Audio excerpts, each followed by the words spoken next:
Salah satu kunci paling penting kalau lo mau jadi high value man adalah lo harus bisa disiplin sama waktu lo bro. Biar bisa ngelakuin aktivitas positif dengan maksimal. Biar bisa pakai waktu sebaik-baiknya buat perkembangan diri lo. Berikut ini 5 tips dalam stoicism yang bisa bantu lo lebih optimal lagi sama waktu. Pertama, saat mau ngelakuin apapun, tanya ke diri lo, penting gak sih gue lakuin ini? Manajemen waktu bukan tentang melakukan banyak hal, tapi lebih ke gak ngelakuin hal yang gak penting. Waktu lo habis bukan karena waktu itu sempit bro. Waktu itu luas, cuma kitanya kebanyakan mengisi waktu pakai hal nggak penting. Jadi akhirnya tanpa sadar kita kehabisan waktu. Kedua, kalau lo tahu hal yang mau lo lakuin adalah hal nggak penting di awal, kurangi dulu aja waktu buat ngelakuinnya. Nggak perlu dihilangkan kalau dirasa terlalu berat. Bertahap aja bro.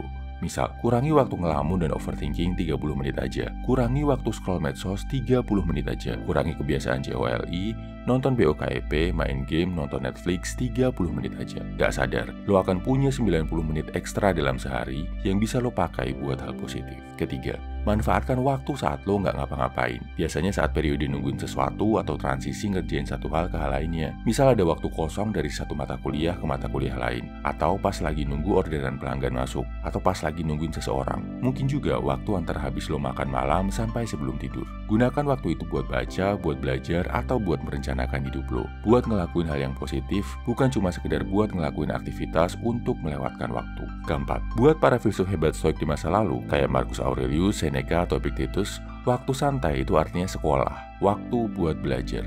Gak heran, para tokoh stoicism bisa mengukir sejarah hebat dalam hidup umat manusia, karena mereka sadar buat pakai waktu luangnya untuk belajar. Lo bisa kok relax sambil belajar hal baru. Santai itu nggak harus selalu dilakuin sambil buang-buang waktu. Santai-santai sambil ngelakuin hal yang positif. Sambil baca buku, dengerin podcast, bikin jurnal, belajar hal baru. Bisa juga lo temukan aktivitas belajar di tengah aktivitas santai. Misal belajar bahasa Inggris sambil main game. Lancarin skill listening sambil nonton Netflix. Habis itu, lo catat coret-coret kosakata baru apa yang lo pahami bro.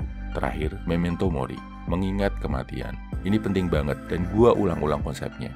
Biar lo sadar dan ingat kalau suatu saat kita semua, termasuk gua dan lo bakal mati bro. Dan sebelum kematian menjemput, gunakanlah waktu sebaik-baiknya untuk meninggalkan banyak kebaikan di dunia ini. Ingat kematian dan lo akan jadi cowok yang jauh lebih bisa menghargai waktu. Kesimpulannya, ini 5 tips stoicism untuk jadi master dalam manajemen waktu bro. Pertama, tanya ke diri lo sendiri tiap mau ngelakuin sesuatu. Ini penting gak sih dilakuin? Kedua, kurangi waktu lo ngelakuin hal-hal gak penting. Ketiga, manfaatkan waktu saat lo gak ngapa-ngapain buat ngerjain hal yang positif. Saat nunggu atau saat transisi ngerjain sesuatu. Keempat, cari kesempatan buat belajar di tengah aktivitas santai lo. Misal, belajar bahasa Inggris sambil main game. Kelima, memento mori, mengingat kematian. Share di kolom komentar ya bro, apa cara paling ampuh buat lo dalam manajemen waktu. Salam high value man, semangat bro.